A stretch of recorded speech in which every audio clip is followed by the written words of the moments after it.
Before you proceed, let me ask this one.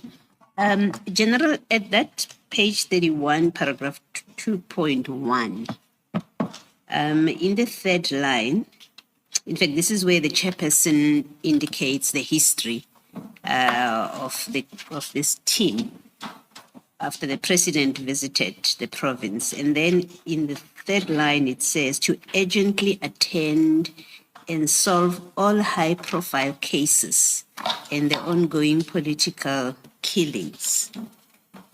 Where it refers to all high-profile cases, what was contemplated there?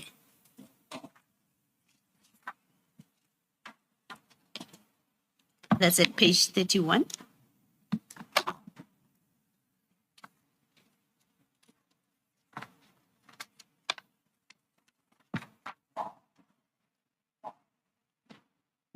Thank you, Commissioners.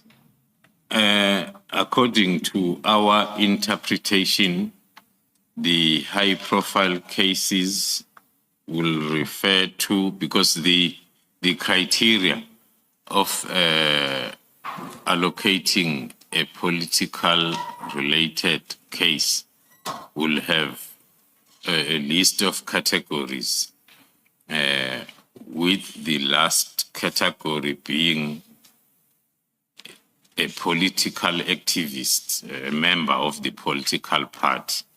And then the high profiles, according to us, are those political figures that are office bearers and those that are also serving in local government especially.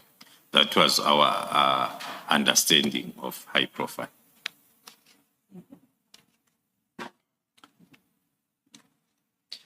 Thank you, Commissioners. So just after 2.1 is 2.2, and it's the briefing by the National Commissioner, the first one which we just dealt with, about the approach of the task team. And then if you turn over the page, there is a presentation that is made by the Acting Provincial Commissioner. And it begins with the introduction. And then the first heading is operational coordination, and it speaks about the joint operational centers. Is it correct to say that the description here under this heading is what you've presented to the Commission when you testified when you were here before?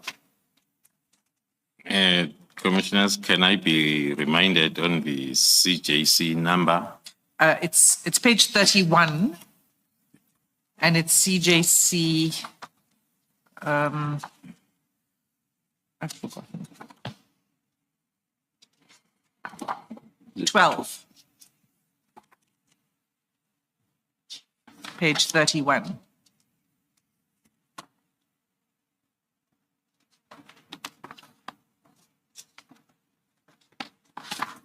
Yes. Okay, so 31 was where we had ended off. And then, sorry, 32 is now the presentation by the Acting Provincial Commissioner.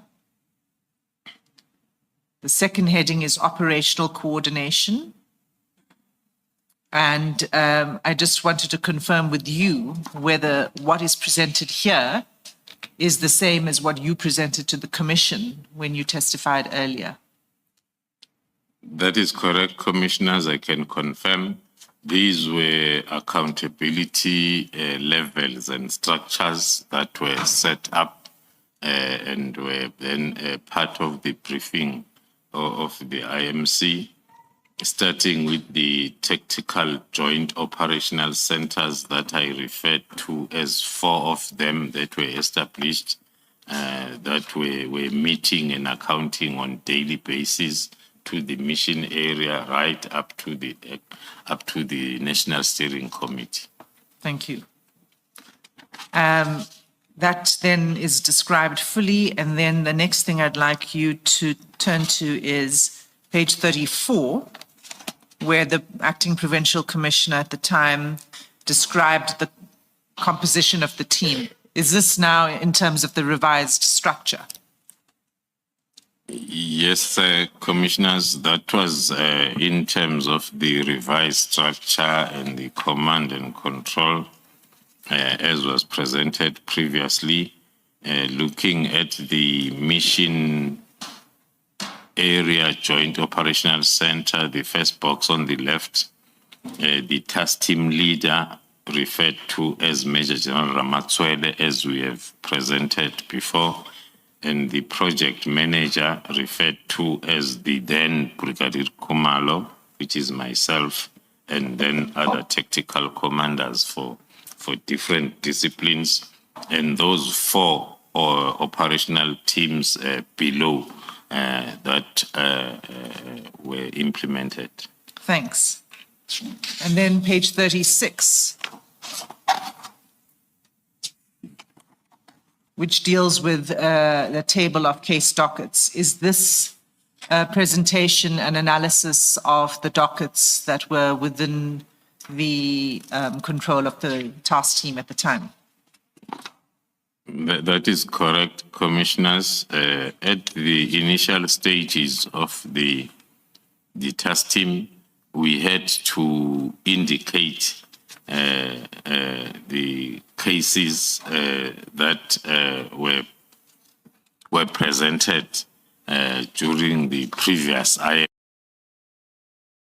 We can show the additional cases in that page or slide. We were reflecting that on the previous report, the cases allocated to the team were 98, but then during this meeting, there were now 126. Thank you. And then if we go to the end of these minutes, it's page 41.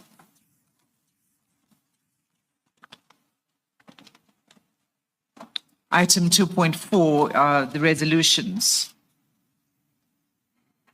Just before we go to the resolutions, is there anything more to be said about the discussion? Were there any,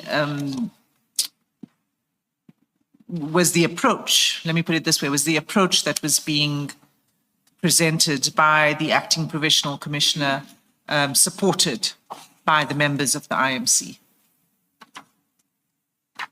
Yeah, maybe one can sum up the response to that answer by referring to page 40 under the comments by the chairperson, the last bullet from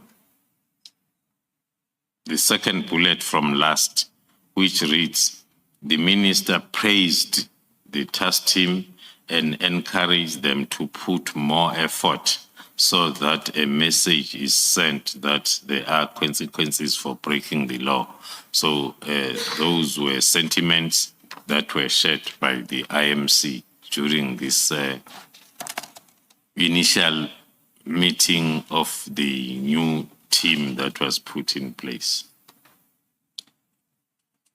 Thank you. And then finally, the resolutions. The first bullet point is for the task team to provide a progress report. Did the task team do so on that 126 cases? Yes, those are 126 cases that were reflected during this meeting. So the resolution was on the next meeting, the team is expected then to give a progress report on each and every one of those cases. Also, 81 of them that were still under investigation. So there was a continuing report on these cases to the IMC, is that right? That is correct, commissioners. That was the structure of all our accounting sessions. There will be a report on whatever that was reported during the previous meeting to show the progress. Now, can you read the third bullet, please?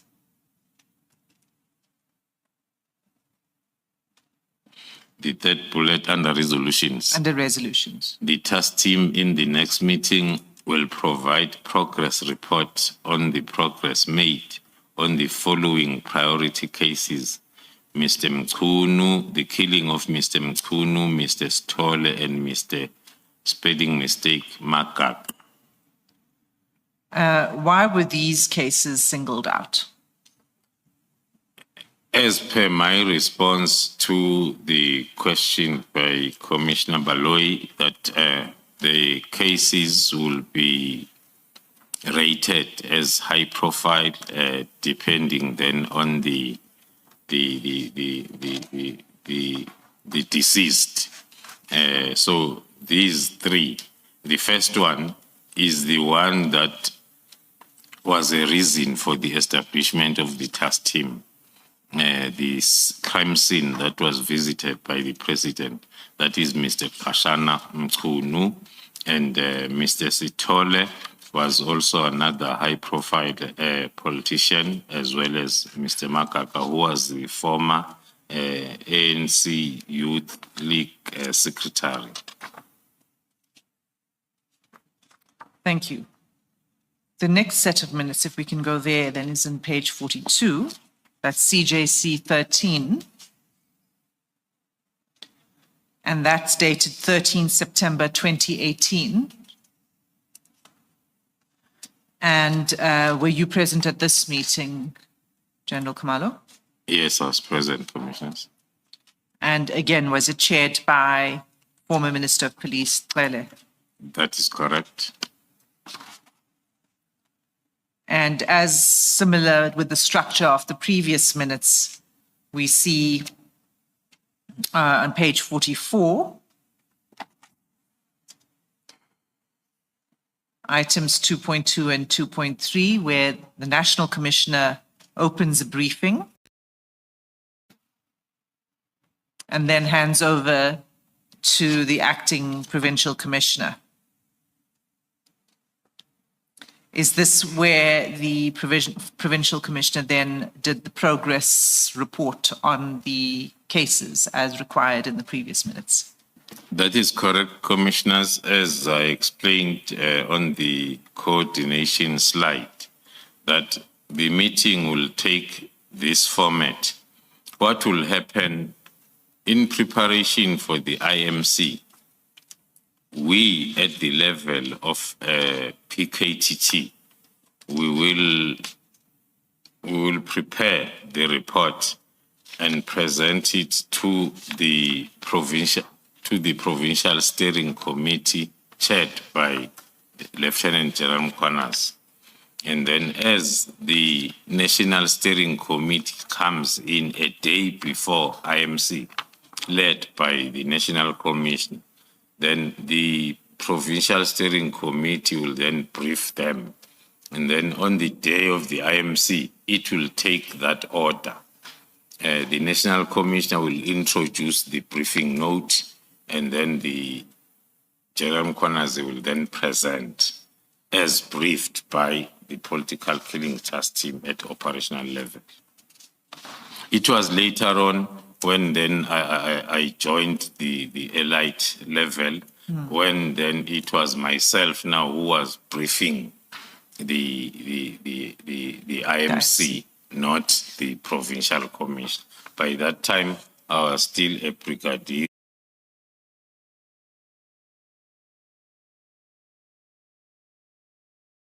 And brief it.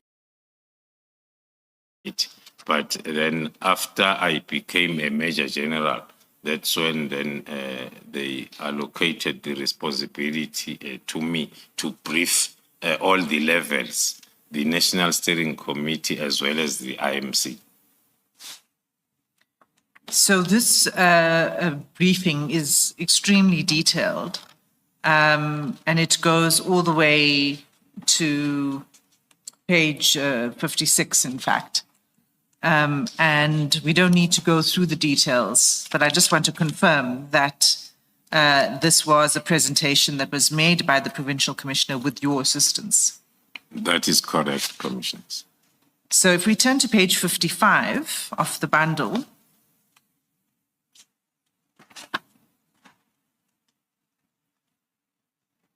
in the middle of the page, it says the need of fast-tracking ballistic and biology analysis, that paragraph, and then the following bullet points. Is it correct to say that at this point in time, so this meeting is now, September 2018, is this when the need was identified for expert analysts to be included in the team? That is very correct, Commissioners. From our initial plan, we had planned the task team to have these expertise. But because it was a new thing in the SAPS, it took time for us to convince the commanders of those respective environments to allocate dedicated. Initially, as the KZN team was, and even now, the task team in the SAPS is established and formed by looking at what needs to be done. If it's an investigative task team, only detectives will be assigned to the team. So we were implementing our plan step by step by first indicating the challenge that we have, and then we'll put a request that if we can have this dedicated capacity. I have an example that I can cite on call data analyst, because we were utilizing DPCI call data analysts that are in Pretoria and we are in KZN. They did come and we celebrated that at last we have. Then they said, no, we are here to pick up the discs and go back to Pretoria. They disappeared with those discs up to date. So it was not working for us to have analysts or experts that are not part of the team. So with these recommendations, we were trying to implement to influence that our plan is properly implemented, including the ballistic experts. All these experts were not yet part of the team. But I think from 2020 onwards, that's when then we had the full capacity. Thanks. And so that meeting followed, so it was a detailed report, and it concluded with resolutions, and that's on page 57. And again, as per the previous minutes, the request was for continuing reports on the progress of cases. Yes, that is correct. And for a specific report on the high-profile cases as well. Yes. Sorry.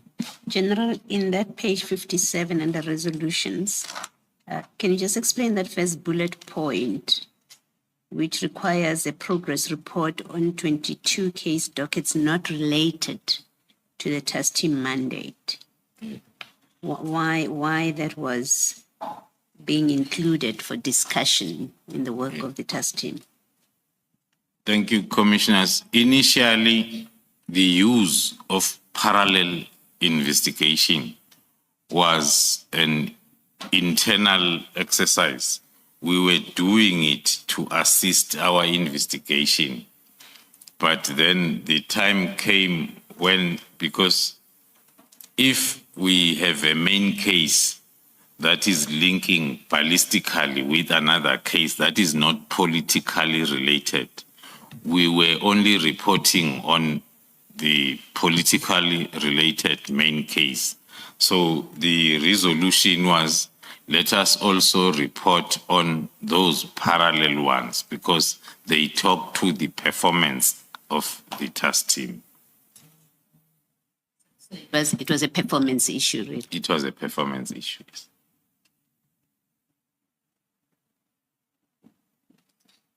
Was any question raised at any point by the IMC about the fact that these parallel dockets were included in the work of the PKTT? They were mainly comments that were coming from, because our report was structured such that we all the activities of the team. So when we get to the ballistic analysis, that's where we will show the linkages that the firearms that we have confiscated, they were linked with other cases that we had then requested from the stations to investigate them parallel to the main case.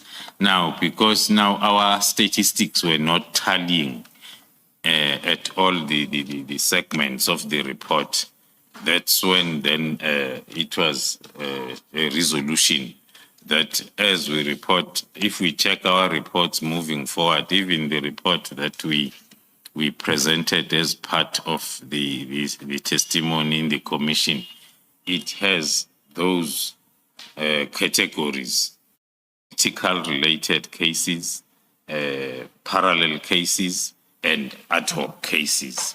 Initially, before these resolutions, we were only reporting on main or political related cases only. Okay. Thank you, Commissioners. So let's move on then to March 2019, 28 March 2019. That's CJC 14. And that's the minutes of the next meeting of the IMC. Were you present at this meeting? Yes, that's correct. And again, it's a very lengthy briefing, am I correct, that was provided by the acting PC? Yes, Commissioners. And the update, which is very detailed, is an update on all of the cases under investigation and in court. That is correct, Commissioners. Maybe then to draw the attention of the Commissioners on page 64, where we were complying with the recommendation of the previous meeting, where we started then reflecting on parallel case dockets that were not part of the previous reports. And on page 65, you report on ad hoc cases. Yes, as I explained, Commissioners. And those related to the unlicensed firearms. Yes. And that meeting... Sorry, can I just ask? Is it then correct, would it be correct then to characterize the position this way, that although the team was set up and its mandate is to investigate political killings, these parallel and ad hoc investigations means that at least operationally, the mandate sort of expanded, because with the parallel cases, you're not necessarily looking at political related matters. I think somewhere earlier on, there was a report, for example, of a reckless driving case, and there are robberies here. So in practice, the mandate sort of expanded. Will that be an accurate characterization, General? That will be very correct, Commissioners, because it was an operational decision not needing the extension of the mandate. I'm trying to separate the two, because we are investigating political related cases, and then there is a case that is linked with the other case that is not political related. Maybe it's because it's the same suspects, maybe it's because it's the same firearm used. Now, for us to strengthen our main case, there is a lot of evidence that we can get from this other case, and then we will then investigate it parallel to this other case. Same applies to the firearm-related cases, because we will have operations where we are looking for specific firearms.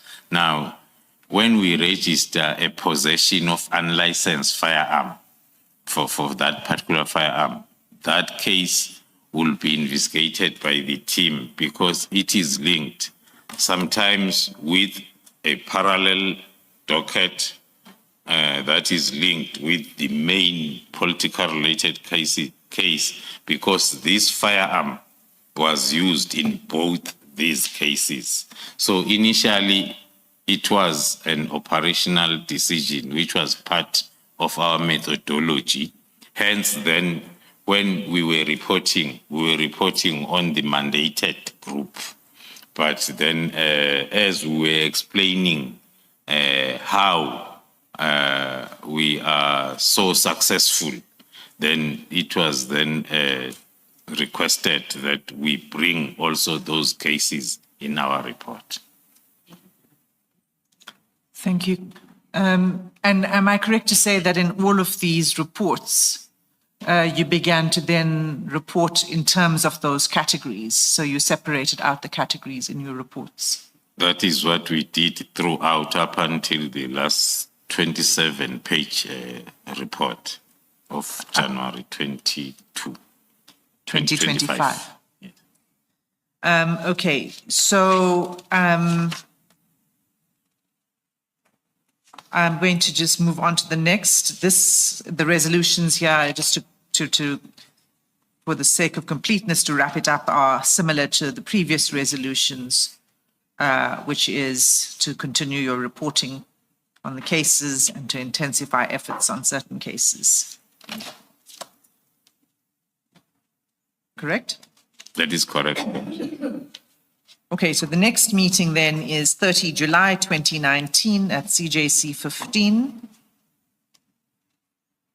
page 73. Were you present at this meeting? That is correct, Commissioners.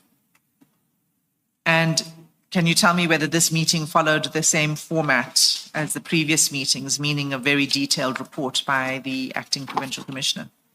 Yes, indeed, it followed the same format where the National Commission on paragraph 2.2, page 73 will introduce, and then and General Connors will take the IMC through the prepared presentation, starting with the introduction, as well as the cases allocated and giving the status report on each and every one of those cases. Thank you. If we can then, again, a very detailed record of the presentation that is included in the minutes. But let's go to page 82. There's a section that's headed Remarks by Member of IMC and Others. Yes. Okay, so the first bullet point, it says the meeting noted the incorporation of 78 cases which are not related to political killings. Can you just explain that bullet, please? It is referring to the explanation that have been given that these cases, because they were increasing, and then as they are reflected on each report, then the IMC was also starting to take note of them, then, because that will influence even the resources and the budget for the trustee. And it notes that the meeting indicated the team should pursue those cases. Yes, as I explained, that if the meeting indicated that the team should pursue these cases as if they indirectly have relation to their mandate. So it started as an operational decision, but then during this meeting, it was then accepted as an indirect mandate, although it's not talking to the mandate of political killings dockets. Can you comment on the second remark by the IMC? The meeting also stressed the importance of strong and better coordinated intelligence operations as the key to successful investigations and prosecution. That was the time when we had the team that was at least 98% capacitated, sufficient, and we were then able to deliver in line with the plan in terms of activities and the timelines, because we had better coordination from within the expertise. And there was also by that time now an understanding, as I explained yesterday, that when we call people up, they come in with their understanding of how things are done. So indeed, it took time for the team to gel and understand that the methodology here is in a process format. Hence, then there was this comment. Okay. And the third bullet? Can you comment on the third bullet? The involvement of private security firms or is concerning, and the meeting indicated that the team should work with private security industry regulation authority to do the inspections on compliance. The team had adopted a concept of compliance inspections, because we had since realized that the firearms that are normally used are belonging to the private security companies as well as municipalities. That is why we were struggling then to get the firearm that will link with a political killing case. Then we started the compliance inspection. The criteria will be, when we identify the heat orderer, then we will profile the heat orderer until we get to I must choose the word now, an associate who is having a private security company owning firearms. That is when then we will go for compliance inspections. And in most of the compliance inspections that we conducted, we will find that the caliber, because you will first profile the security company to identify and understand the firearms that the company is owning. Then when you go for compliance inspection, your focus is on a caliber that is fitting the one firearm that you are looking for. So when you get there, in most cases, the firearm that you are looking for is reported stolen 2 weeks ago. So that was an indication then for us to say we need to widen the scope and we have another example in the municipalities. One of the municipality who were looking for the firearm that was used in killing the councillor. On records, that firearm then was found to have been booked to a particular security security guard who's employed by the municipality. We did find that firearm from that security guard, but we found it was sliced like a bread, so as then it cannot be used for ballistic purposes. But we did find the firearm. So this was during the time when we were realizing that the struggle for us to find the firearms that are used is because there are most of them within the private security companies and municipalities. Nevertheless, the meeting noted progress made on on recovering firearms. And if you could just read the fourth bullet. More especially the increase of the firearms, the number to 181, it was mainly because of that compliance inspection, because we will find a lot of unlicensed firearms within private security companies and municipalities. So it was 181 firearms, ammunition, and magazines recovered. Yes. And that was since, it says, the re-establishment of the task team, not the establishment. So, since July 2018. So that's July 2018. Okay, and then again, request for more progress reports. And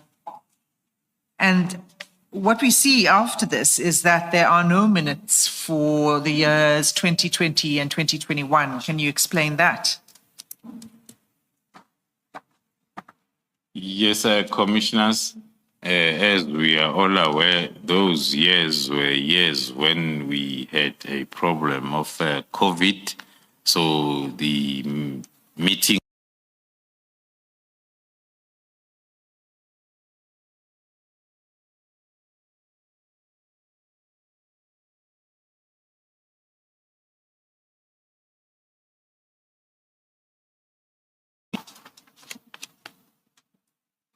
Yeah, that's correct, Commissioners. It's dated 2 February 2022. Were you present at this meeting? Yes, I was present, Commissioner. And again, we see the similar format, a very detailed briefing. And this briefing was by the acting provincial commissioner again, is that right? Yes, that's correct.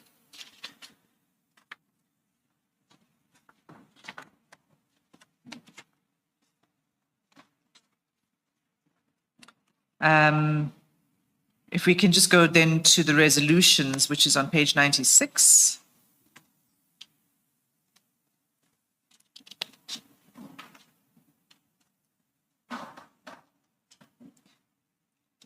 There are 5 resolutions, 5 bullet points.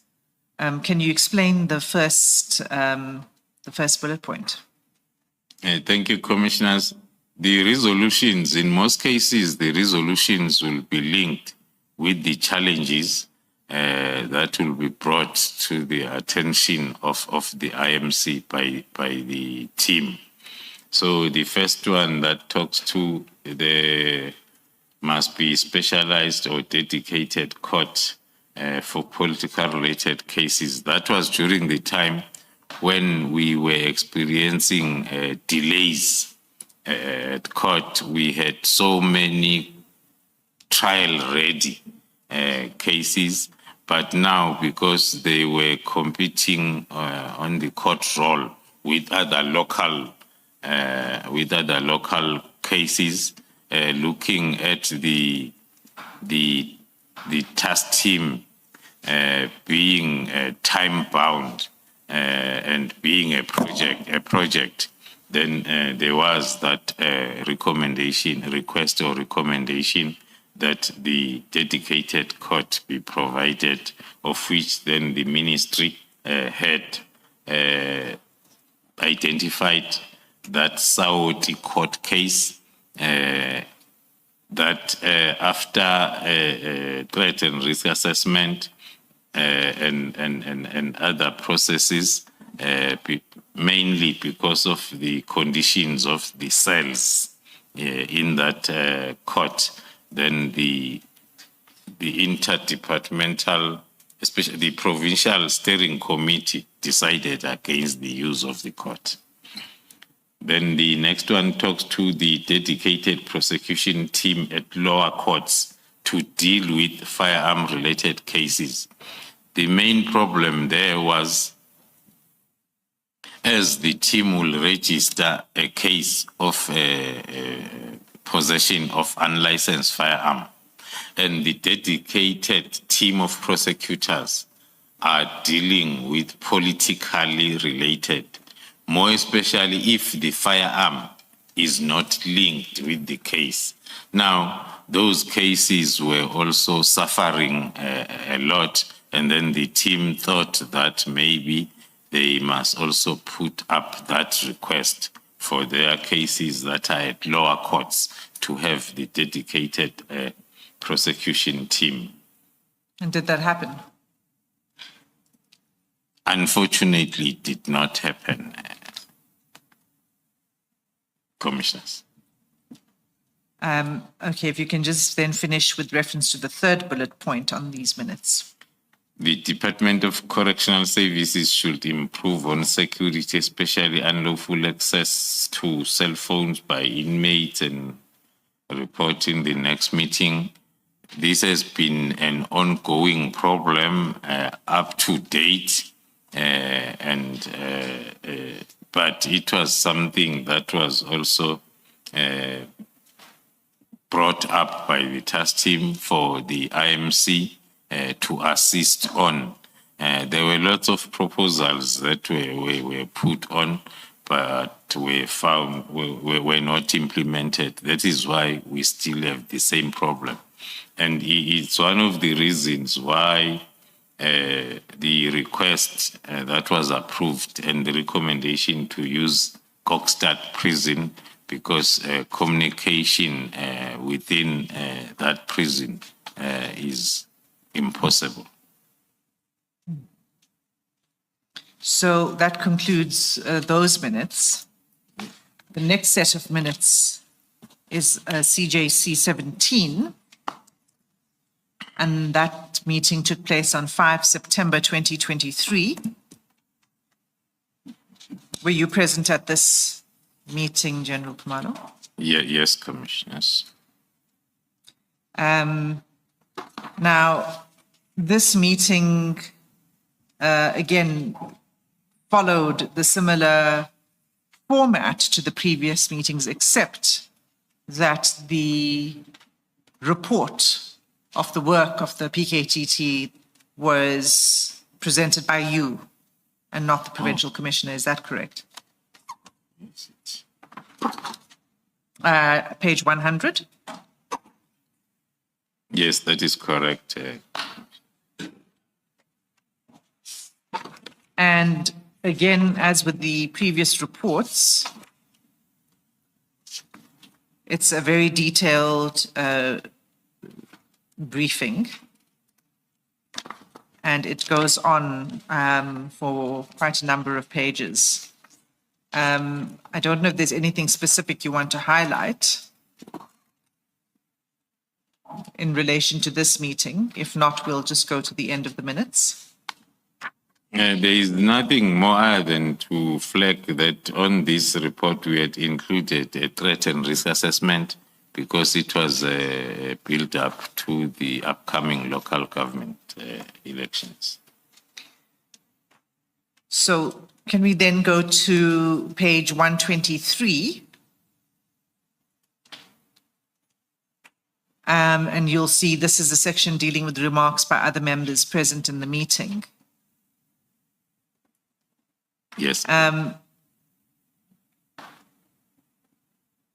There are a number of comments here. Are there any, there's some that are notable. Some of the issues that are addressed here are issues that seem to recur. The importance of dedicated courts, for example. But we also see that the Deputy Minister indicated that he agrees with the recommendations of the task team and that the team should be enhanced. What did that mean, that the team should be enhanced? It was referring to the increasing workload, and also in preparation for the upcoming local government elections. Hence, then, after the TRA was presented, that formed part of the remarks and resolutions by the IMC. Okay, so it was linked to the threat and risk assessment and then the upcoming elections, Yeah. the need for enhancement. So then there's a bullet that says some members have been taken back to their original station. Why is that? It was one of the challenges that we were starting to experience, where some environments will then want their members then to return for various reasons, which was then identified as one, it was affecting our capacity, looking at the work that we had on hand, but also it was affecting our turnaround time, because now as you receive a new person who's not familiar with the methodology, it will take some time for that person to gel in. But that was basically what we're experiencing. Maybe to add, there is a point above that talks to the minister indicating that the task team is also now involved in the investigation of Fort Hare University cases. That was after the extension of the mandate. Now, that also affected our capacity because we had to move then other members of the team to relocate to the Eastern Cape. That was one of the reasons why then the capacity was a problem. Thank you. I note that 2 bullets from the bottom that the Minister Lamola commended the work of the task team. And then on the next page, page 124, we have the resolutions. And can you read out the last 2 bullet points? The last 2 bullet points of the recommendations, first one being the success of the task team should be communicated to the nation via press briefing. The second one, the task team cannot be dissolved. It must continue. And that is the end of the minutes of the meeting for September 2023. Was there any other IMC meeting after that? Maybe we don't have minutes.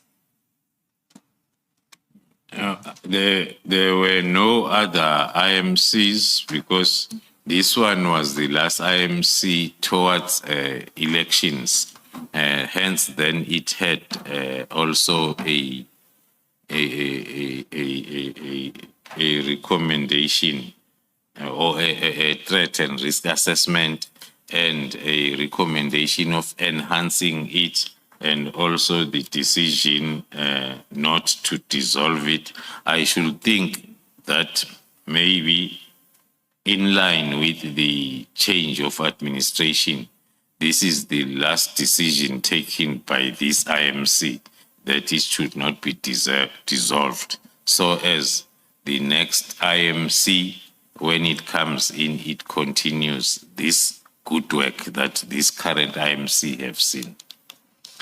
So I have a question about that, because if the meeting takes this resolution that it must not be dissolved, is it because there were discussions before that contemplating that the PKTT should be disbanded? Not as far as I understand it. It can only be that in our reports, we will also look at the timeline. If it's towards the end of the financial year, then the Provincial Steering Committee, the National Steering Committee, and the IMC will have that as a point of discussion and a resolution to take at all levels. So as then, when the new financial year starts, the team knows that they have to prepare for the extension. Okay.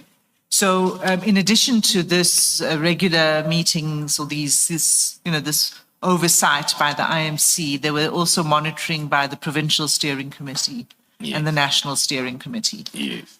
And by this point in time, then September 2023, were you informed of concerns? I just want to confirm that this is what you're saying, maybe put it differently. You were not informed of concerns of the work of the PKTT and the need to close it? No, I was not informed of any concerns or complaints. I was only aware of the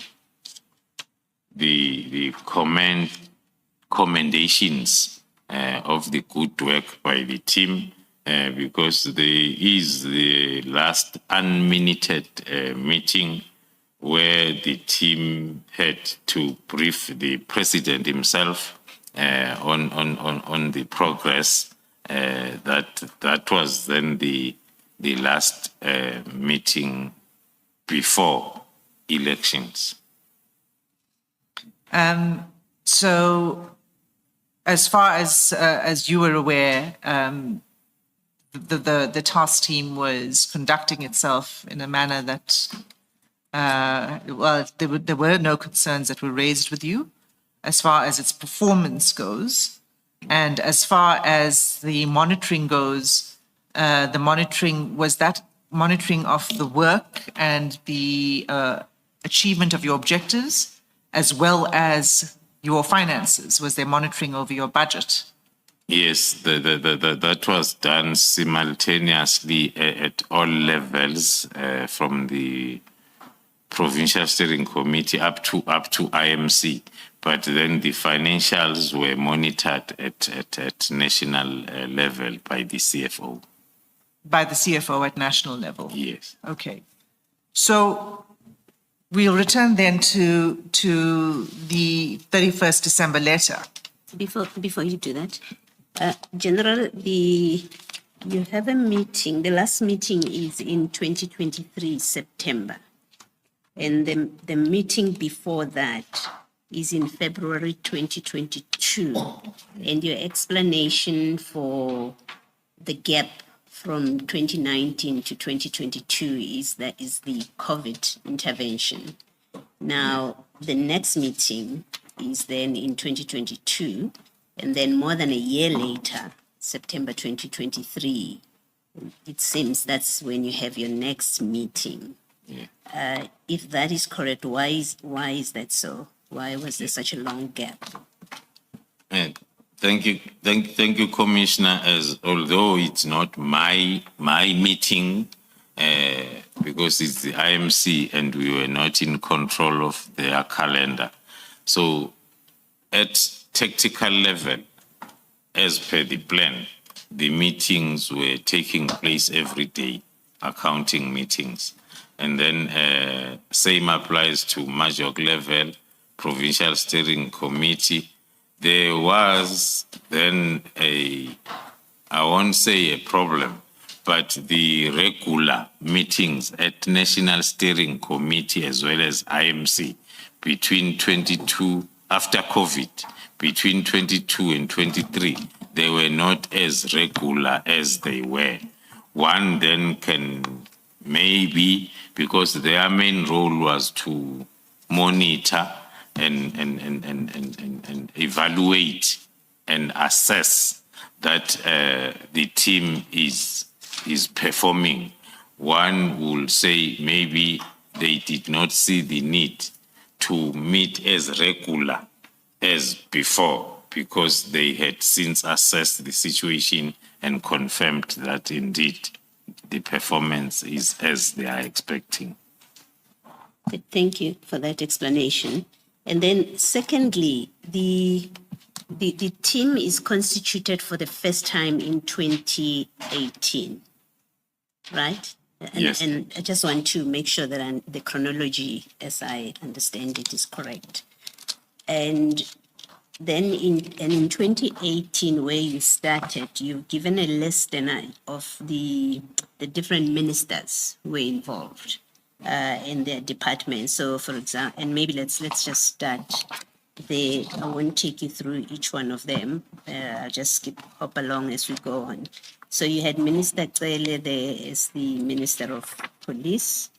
You had Minister Mapisa Ngakula, Minister Masuta, and Minister Letsatsi Duba. And then you had the Premier Mkunu and MEC Kaunda. That is in 2018 when you have your first meeting. And then you have your second meeting, it's at it's CJC 11 at page 19. You have, again, you have the same people. If you look at that page 19, you have Minister Cele, Minister Letsatsi Duba, and then you have Premier Mkunu, and then in apologies, you have Minister Letsatsi Duba somehow. But it's all the same names. You have Mkunu and you have Kaunda. It's all the same names. And that's in 2018 still. And then in 2019, if you would just go to, just hold on for me. If you would just go to CJC 14, which starts at page 59, that you continue there, the same ministers. But then at some point, this is 2019, and then at some point, there's a change of ministers. And that's the point that I just want to make sure I get right. This is now in 2019, July, at page 73, CJC 15. You still have Minister Cele, and then you have under apologies, Minister Mapisa Ngakula, still defense, and then now you have a different minister, Minister Lamola for justice, and then you have for the first time Deputy Minister Makwetla for defense and military veterans, and then Deputy Minister Kodwa. Makwetla is deputy as well. And then you have Deputy Minister Kodwa as Deputy Minister of State Security. And then MEC Kaunda. You see where I'm reading. It's at page 74. Yes. That's in 2019. I just, and perhaps Ms. Hassam can assist. I'm just trying to locate when we have elections where there's change of leadership. 20? Yes, I'm told that in 2019, that's when we had the next election. National elections, yeah. Yes, now we have a new minister, Lamola for justice. We have a new administration, basically. And the ministerial committee continues to exist. Was there ever a break about it that a new ministerial committee still has to be constituted after that election in 2019? Thanks, Commissioner. There's never been a break. The IMC has been continuing with its meetings since the establishment. The elections came, and then the political leadership will change, but the ministries will continue. That's why we will see the new names of the ministers coming on board after elections. Yes. And you see that in 2022 as well at page 84. This is your February meeting, and then if you turn to 85, you now have Premier Zikalala as a premier, and then you have Deputy Minister Matale, and under apologies, you now have Minister of Defense Modise and Lamola. So the departments continue and ministries continue to be represented, even though there was a change of administration and ministers. That is correct, Commissioner. Even at provincial level, the first premier who started with the initial was Premier Mkunu. Then as we move on, Premier Zikalala, because of elections again. So the political figures will change, but the ministries Yes. will remain within the IMC. Thank you. Thank you, General. Thanks, Ms. Hassan. Thank you, Commissioners.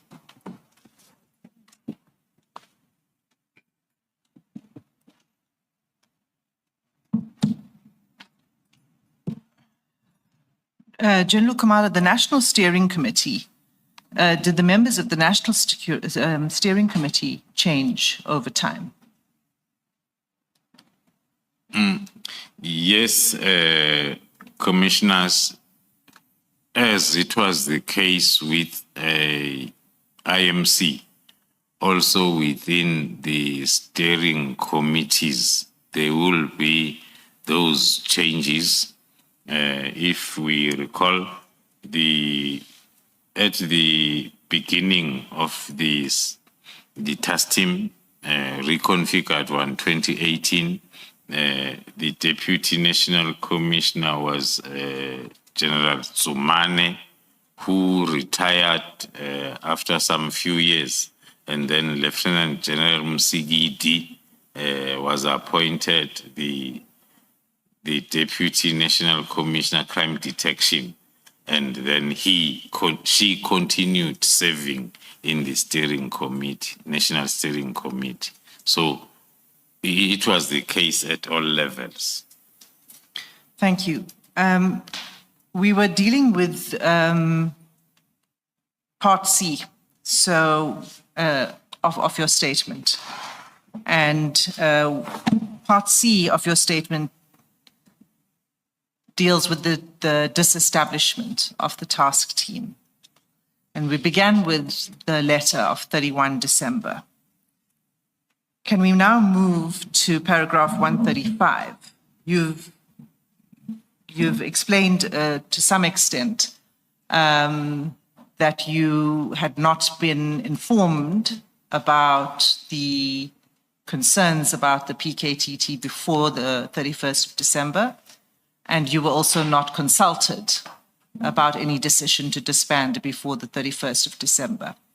You received the letter. No, did you receive the letter? When did you become aware of it? We've dealt with the contents, but when did it actually come to your attention? Perhaps before the General deals with it, and please hold your thought on that.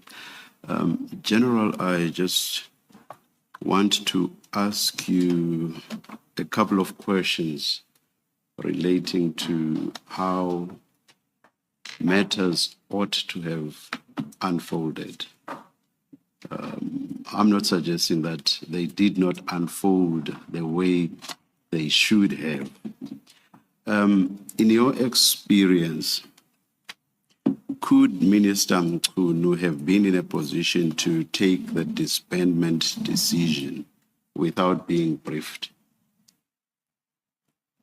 Thank you, Commissioner. Based on my experience since 2018 as to how the processes and the project itself has been managed, as I explained, how it came about in 2018, and then also the impact or the effect of either or especially of elections. One will say, because after the last IMC of 2023 that took a decision that the task team should not be disbanded, it was also meaning that the IMC will continue overseeing even after elections. So my response will be, according to my view, it was not supposed to be like that. And again, in your experience, who ought to have briefed Minister Mchunu? There was a standing procedure of chairperson of briefing the principals.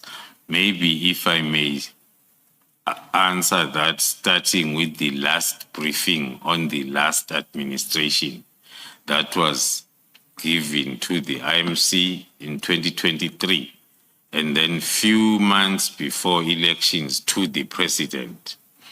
So one would have thought that with the new administration coming in, and then there will be the either reactivation or continuation of the IMC like it happened in 2019, and then we brief the new ministries the way we have been doing. But coming closer home within SAPS, because PKTT was and still one of the projects, important projects of the department now. So it was also supposed to be part of the important briefings by SAPS management to the minister. And who would those managers be? You say management. Looking at the minutes as we have been going through, that will be I'm focusing within SAPS now. Yeah, let us forget for a minute about the IMC. Yes, Chairperson. Looking at the minutes, as I'm saying, all the briefings will start with myself preparing the briefing note as the project manager. But then that would have been informed by either the provincial steering committee chairperson, who will say, I have a request to brief the new minister, or the national steering committee chairperson, the national commissioner, who will say, I have this request or I've initiated. So I'll prepare the presentation, but I will be the one doing the briefing itself to the minister. Perhaps let me invert my question and ask this. If it was the minister's idea, as indeed it was here, to disband the PKTT, who should the minister have consulted or sought a briefing from? So that is now, because you are telling me about a situation where you would be the initiator in terms of briefing, which briefing would then go upwards. Now I'm saying, if the minister, as it indeed happened, wanted to disband the PKTT, who did he have to consult? Who must he have consulted? Thank you, Commissioner. According to my understanding and my view, it first needed the minister to have the understanding of the background, which will then automatically say, let me go to the ministries that have been busy with this up until 2023, before elections. And then now we are new political figures in these ministries. Then according to me, that was supposed to be the first stop in terms of consultation.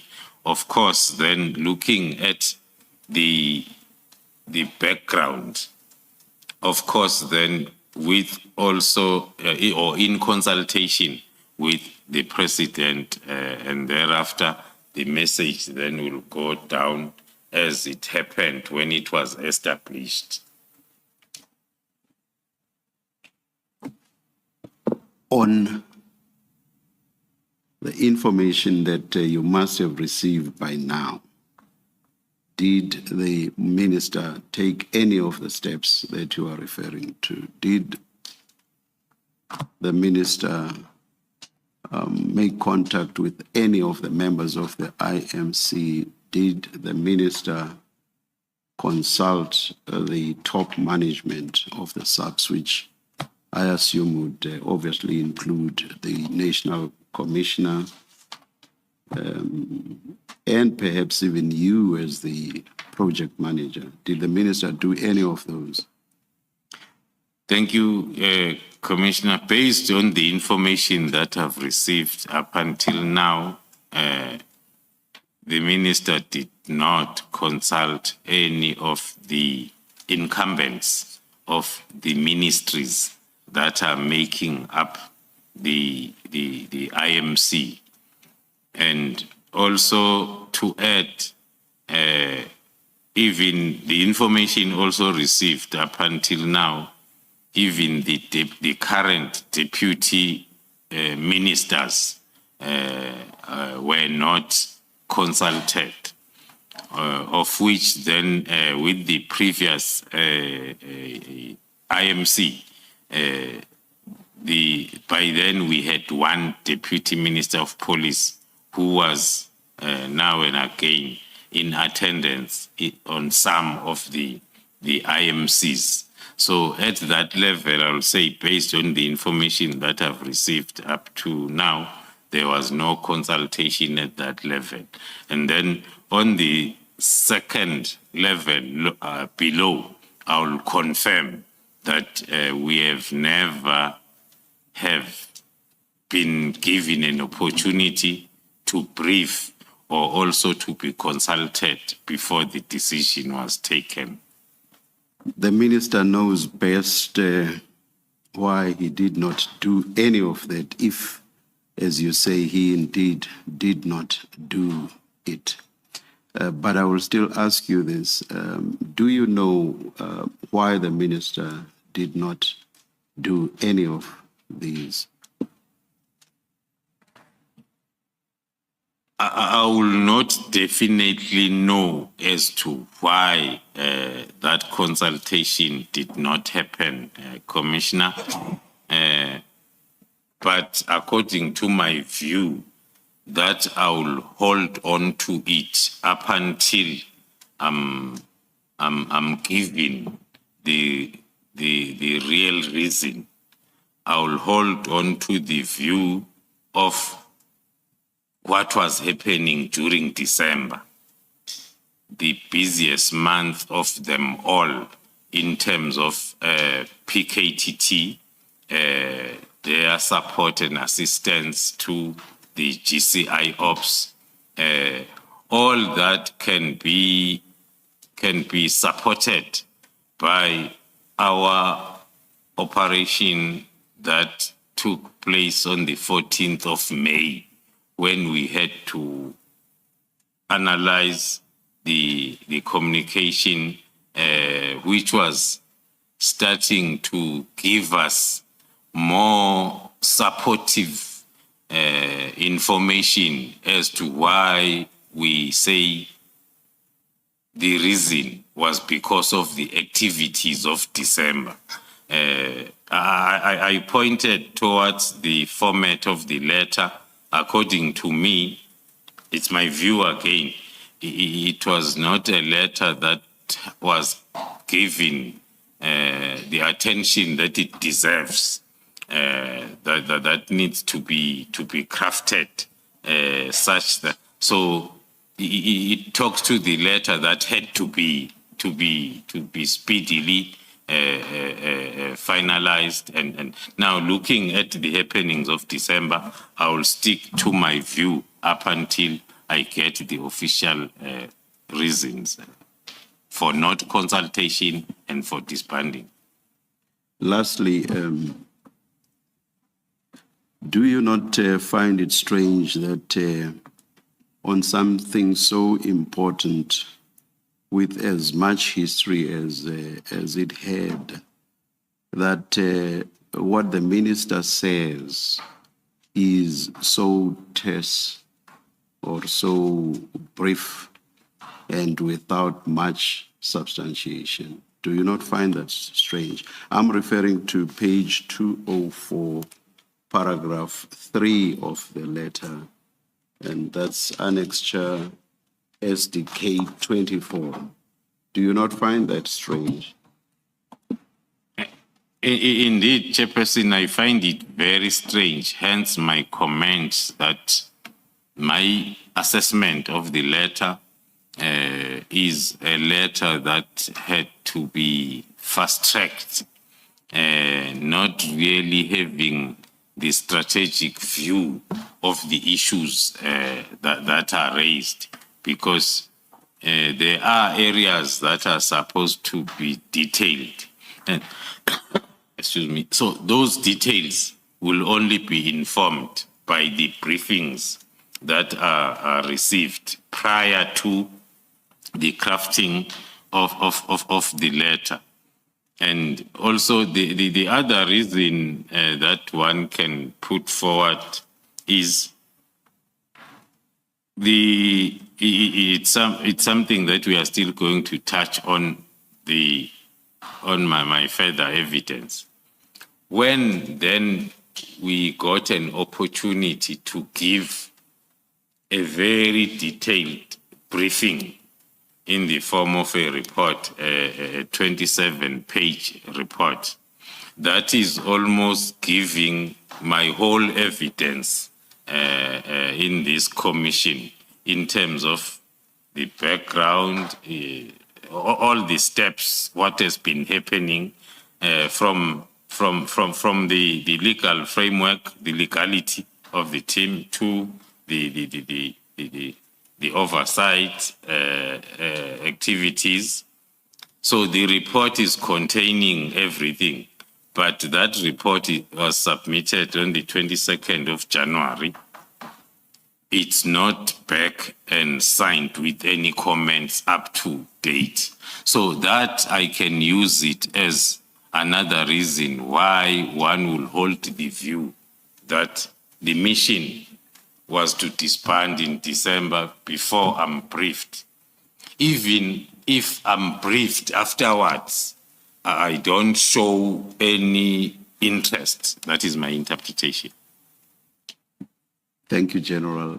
I hope you still remember your question, Ms. Hassim. Thank you, Chair. Yes, Advocate I do. Hassim, before you continue, it's not a question, just to confirm for the record.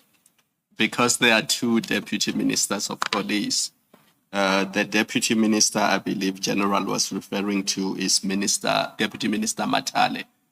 And we see that in the IMC minutes of 2 February 2022, CJ 16, he was in attendance. And the last IMC of 5 September 2023, CJC 17, he was in attendance. Just so that there's no confusion when we read the transcript later. That is correct, Commissioner. Thank you. Ms. Hassim, if I may, it's a follow-up on the chairperson's discussion with the General. General, we looked at that minute of September 2023, and you read into the record under resolutions, that last bullet point at page 124, and I'll read it to you. It says the task team cannot be dissolved. It cannot be dissolved. It must continue. You read that as one of the resolutions. Why would such a resolution have been passed? And specifically, my question is, was there, before this resolution was passed or in that meeting, was there ever discussion about the task team being dissolved? Thank you, Commissioner. The report, especially at the end of the financial year of government, will have a TRA and a recommendation from operational level, and then which will then be endorsed by the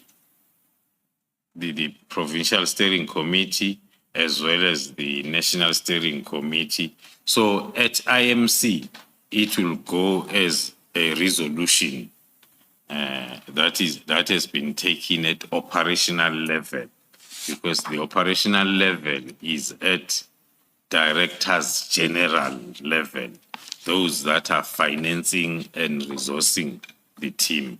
So my understanding, the resolution was informed by the end of the term of the current IMC representatives, that it was the last one before the elections.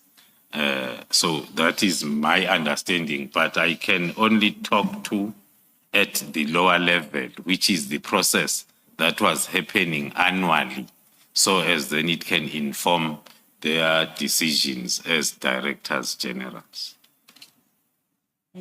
Thank you for that. If you go back one page, and I must apologize, Ms. Asima had meant to get clarification on this, and I realize now. If you go back one page, 123 to 123, and then the fourth bullet point from the bottom.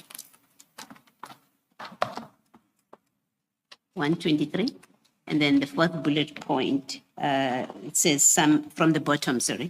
It says some members have been taken back to their original station. Can you see where I'm reading? Page 123. And the heading is remarks by other members present in the meeting. Yes, Commissioner. You see that? And then if you start from the top, it's bullet point 6. If you start from the top. Yes, Commissioner. And it says some members have been taken back to their original stations. Can you just explain what was going on there? Because on the face of it, it may feed into the idea that the team already was being dismantled at this point. Yes, Commissioner. There was the period where we had a problem where different environments and or units wanted their members back for various reasons. So we raised it as a concern as we were reporting at all levels that is affecting the performance of the team.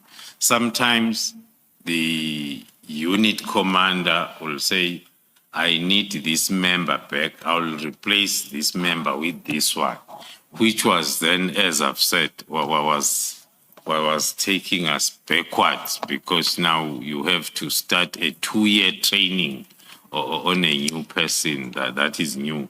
But sometimes also it was not with replacements. But the issue of it being clear was the extension of the mandate that was like affecting the capacity, as I've made an example of the Fort Hare deployment, where we had to take about 15 to 16 members now to be on that side. Lastly, General, between the September 23 resolution and this letter in the busy month of December, the 31st of December letter, in that intervening period, was there ever discussion within the SAPS management or between the SAPS management and the previous minister, really, about dissolving the PKTT? Was there ever such formal discussions? No, there's never been any discussion during the time of the former minister, yes, between that period. Thank you. Thank you, General. Thanks, Ms. Sassi. Thank you, Commissioner Beloya. If I can just follow up on your trend of questions with one more to confirm this. While there was not that discussion on dissolving, is it correct understanding that every year there was a discussion on whether to extend the life of the team? So it's another way of the flip side of the question is, while there wasn't a discussion on dissolution, every year there was a discussion on extension. Is that correct? That is correct, Commissioners, but that discussion will be at a national commissioners level, or I will say at national steering committee level. I've said the reason is, as the financial year is coming to an end, the directors general must plan for the new year. So it will be, because each and every department that is part of this interdepartmental was and is carrying the cost by itself. So that's why there will be that discussion. They will mainly request for the threat and risk assessment, the progress made, and then a detailed report, so as then they are able to take that informed decision at their level. Okay, thank you. But so it wasn't a discussion with the at ministerial level? No. In fact, in bullet point 4 on the same page, the recommendation was the enhancement rather than the winding down of the task team, as I understand it, on page 123. And that was supported by Deputy Minister Matale. Bullet point 4. Yes, I'm there, Commissioner. That is correct. So hence, in my response from the chairperson's question, I had said, if the process that led to the disbandment letter had followed the normal process, it was not supposed to be that difficult, because the Deputy Minister of Police, who is still the second Deputy Minister of Police, was in the last IMC present and these resolutions taken. So if then there was consultation, I am made to believe that he was going to refer to the minutes of the meeting that he had attended, so as he can be able to brief the new minister accordingly in terms of the resolutions. Thank you. Thank you. Sure, okay. I'm struggling to get movement with this. This day, I'm still on the same paragraph. And I'm not even going to get there yet. I have another question, which is, you were not informed, you said, about the concerns. You were not consulted about the decision before the letter of 31 December. Despite the fact that you are the project manager of the PKTT. Were you, once the decision was made and this letter was prepared, was the letter then forwarded to you, seeing as it affects you? At least two of the paragraphs affect you, because the first is on the freezing of posts within crime intelligence, and then the third is the PKTT disbandment. So when did you become aware of the letter formally? I know you said you saw it on social media, but was it sent to you formally in your capacity as Divisional Commissioner of Crime Intelligence? Thank you, Commissioners. The only time the letter was shared with me officially was on the 14th of January, which is like 2 weeks after it has been out, when the National Commissioner came back from leave and then called me in for the discussion of this letter, and then he handed over the file with the letter. So that was the first time, I will say, I confirmed that it's not fake news. It's indeed an official communication between the minister and the National Commission. That was the 14th of January. That was the first time the letter itself was Yes. formally provided to you. Yes. So let's go back then to your statement, because your involvement in the beginning of the notification to you, as I understand it, is on the 7th of January. And if we can start there with SDK 23.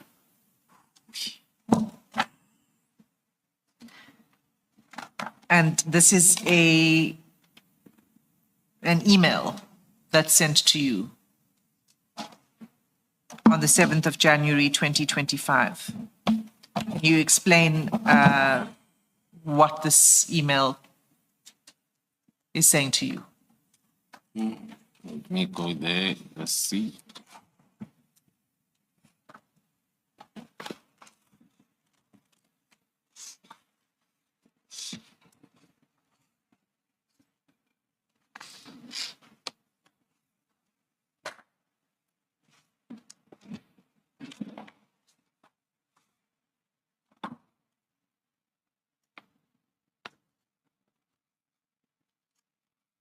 It's page 201.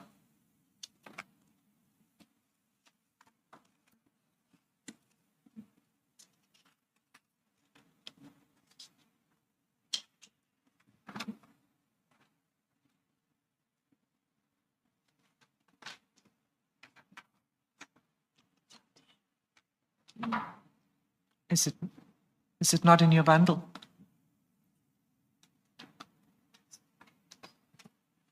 It's an empty page. Missing page. Okay, we have two options. One is you could look at the screen, if you're able to see the screen, and while we locate a replacement for you, because it's just one page that we need to provide you with. Yeah. Yes, that is correct, Commissioners. On Tuesday, the 7th of January, I received the email from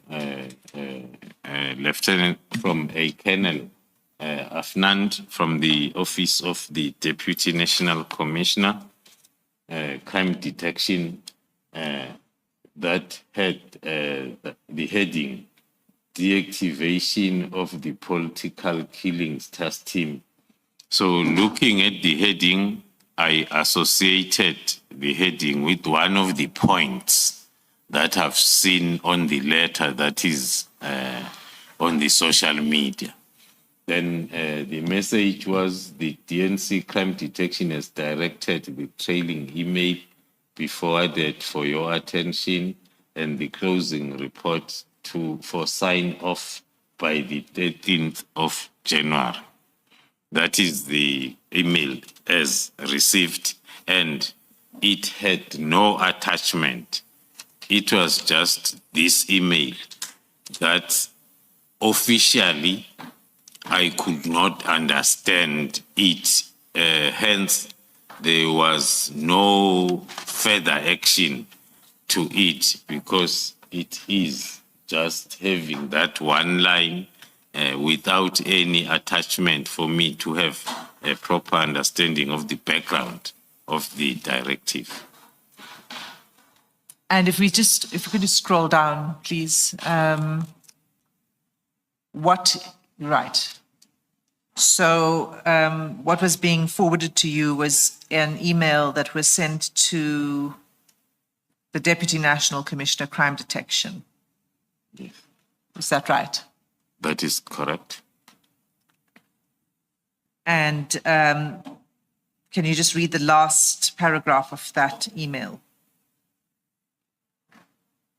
Your office, which is the office now of the Deputy National Commissioner, is further requested to submit a close-up report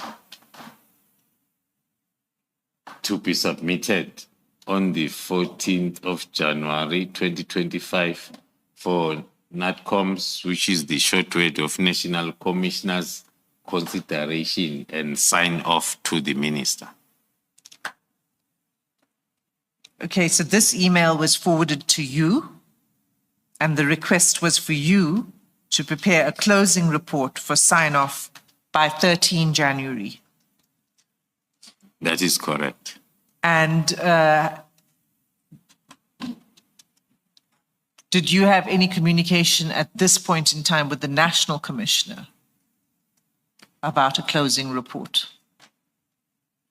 Yes, in fact, I did have the communication even before the 7th, as I've indicated that from the 1st, when this letter was trending, I was receiving lots of questions and calls from the team members, from the stakeholders and PA, from correctional services, from everybody.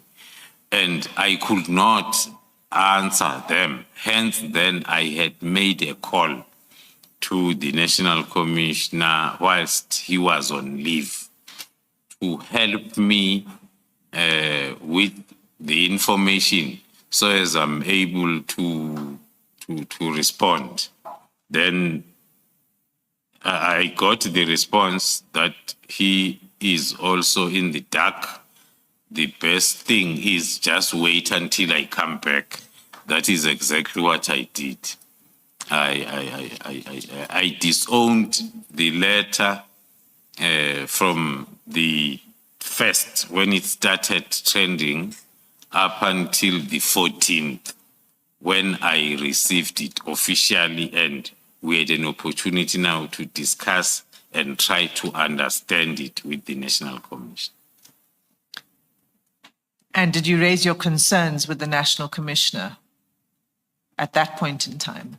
Indeed, my first call was a complaint to say, I'm receiving lots of calls and I do not know what to tell people from the task team members to the stakeholders. Now help me, what must I say? And the advice was, tell them as I'm telling you that we do not know what's happening. We are still going to try and clarify the issues, and then we'll come back to them. So when you get this email from General Sabia's office saying that you need to prepare a closing report by 13 January, what did you do? Did you begin to prepare the report or did you do nothing? I did not do anything, commissioners, because as I've indicated, there was no attachment. I did not want to legitimize and think that the letter that is trending, this email is referring to it. For one main reason, the heading of the email is talking to one subject matter amongst the 3 subject matters that are in the letter that is trending. That was the first reading, the first reason. But secondly, without the attachment itself, it was not easy to understand the directive from the Deputy National Commissioner because it's one line. Then for me to be able to understand this one line, there must be this attachment that I must go through and understand. So hence then my decision not to do anything, instead to wait for the National Commissioner to come back from leave as per our agreement. So then if we go to paragraph 138 of your statement. Before you do that, General, this at 2:01, these emails, the bottom email of the 3rd of January from Brigadier Lutoko. Now we know from the National Commissioner's evidence that on the 3rd of January he was on leave, and you have confirmed that. That's correct. That's correct, Commissioner. Right. Who was the acting National Commissioner at this point? The appointed acting National Commissioner was Lieutenant General Musigidi. It wasn't General Sibia. No, it was not General.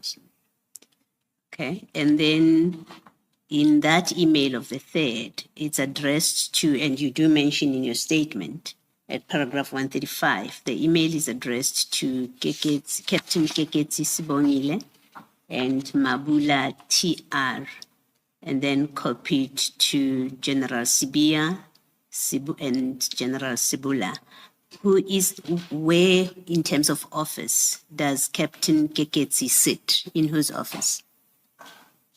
Captain Kekesi is in the office of the Deputy National Commissioner at Crime Detection, Lieutenant General CB. And Mabula TR, do you know? I won't know, commissioners. And then Sibula FM? General Sibula? Sibula FM is in the office of the National Commissioner. She is the executive manager. Yes.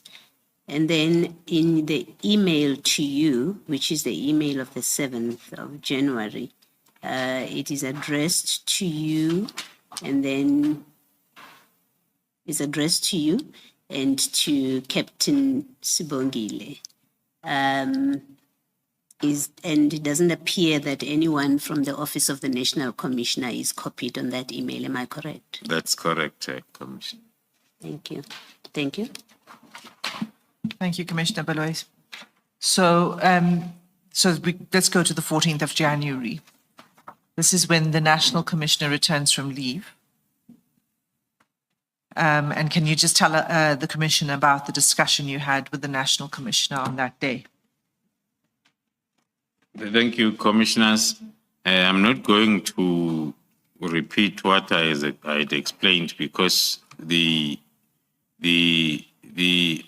understanding and the confusion that one had when the letter was still unofficially trending continued even during this meeting, because both of us, we could not really understand the letter itself as to what might be informing these directives.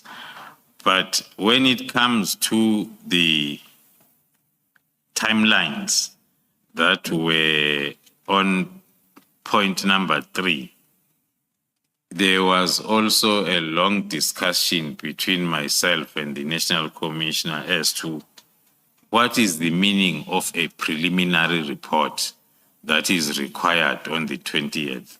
Because now that discussion came after the National Commissioner had said, go and prepare the preliminary report. I said, but when I read, I don't understand as to what is the preliminary report. So I want the understanding, so as whatever that I go and draft, it's what is required on the 20th. Is the preliminary report that talks to how are you going to disband, or is the preliminary report that talks to how this task team came about, or the progress report, or what is happening? So we had a long discussion. Hence, then the preliminary report that was submitted ended up having both. So as at least if you are wrong, but we have given, because the first part of the 27-page report is giving a detailed briefing that has never happened before of the task team, the performance, the challenges, and other issues that one felt that maybe the minister is in that report. We are addressing even the issues that were on the media space around the political killing task team. So because of the confusion and lack of understanding, we ended up compiling the mother of all preliminary report that will cover everything. And then at the end, then it talks to what the National Commissioner also understood to be, might be the preliminary report in terms of disbandment process. You say, General, it was a two-part report. The first part, where I think you were justifying to the minister why the PKTT existed. How did you conclude that part? We went through that report, I think, when General Masemula was testifying, but I do not think that we focused on what you have just mentioned now, which is that the report was a two-part report. So how did you conclude on the first part? The reason why we ended up agreeing to have a report in that format, we had a long discussion on what General. informed. So I'm very sorry, General. I'm not asking why you decided to have a two-part report. Yeah. I'm asking what, in the end, you said in that report with regard to or in relation to the first part. Did you conclude that the PKTT, therefore, ought not to be disbanded? That's what I want to hear you on. Thank you, Commissioner. If I understand the question very well, if one try to summarize the last part of the report. The last part of the first part. Did I understand you to say that? Did I understand you to say that your report was in two parts? Did I understand you correctly? Yes, sir. The first part explaining why the PKTT existed. Is that correct? Yes, Commissioner. Yes. So what I'm asking you is, let's just focus on that part, the first part. What was your conclusion, if any, on the first part? Did you reach a conclusion at all? Perhaps a conclusion that said, Minister, the PKTT ought not to be disbanded because of all the reasons that we give above? Or did you not conclude specifically on the first part or with regard to the first part? When it comes to the discussion, we concluded that the task team ought not to be disbanded, but one then has to refer to the report itself and confirm. But at no stage where there was an agreement between the two of us in that discussion that the team needs to be disbanded. Thank you. Thank you, General. I see that it's 3 minutes past 1. Let us adjourn and resume at 5 past 2. Let's adjourn. Thank you, Chair.